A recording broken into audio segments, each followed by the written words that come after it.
What's up, guys? I hope you enjoyed that. I made this movie to try to create cinematic music with native instruments. And for the most part, I'm really happy with the results. This is the first time I used native instruments. I wanted to share that experience with you. When I first loaded it up, I was super excited about the strings. So first I loaded up session strings and I said, all right, let's just hit that keyboard and see what it sounds like. And I was like, what's going on? The thing was not immediately playable and I couldn't understand why.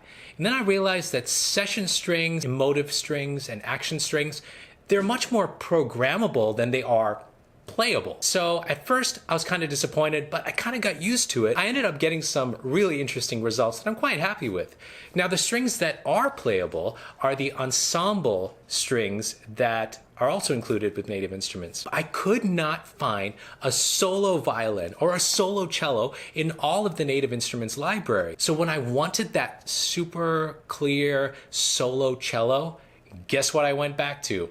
Equator, Rolly, the Seaboard, and it worked really well. But I also wanted to try the Seaboard playing native instrument libraries, and I did that with String Ensemble. It was a group of cellos playing together, and I played it with the Seaboard and actually applied some cool effects to it. I was able to apply the Seaboard's ability to do that really nice vibrato with the native instruments pitch bend, and it worked really well and so much more playable than trying to use a pitch bend wheel. Now the thing that caught me off guard the most was una corda, the piano sound that you hear in there. This is one of the most playable, beautiful pianos I have ever played in a software instrument.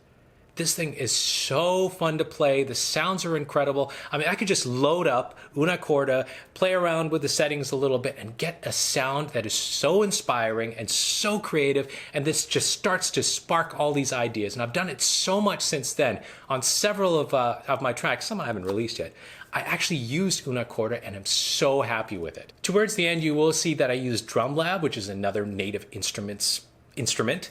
And DrumLabs has been really great. It's got great grooves, it's got great drum sounds. I really like it. You'll hear more about native instruments from me because my journey has just begun. I'm even going to show you how to control some of the native instrument sounds with the Seaboard and light pad, so stay tuned. Now remember, keep making the music that you love.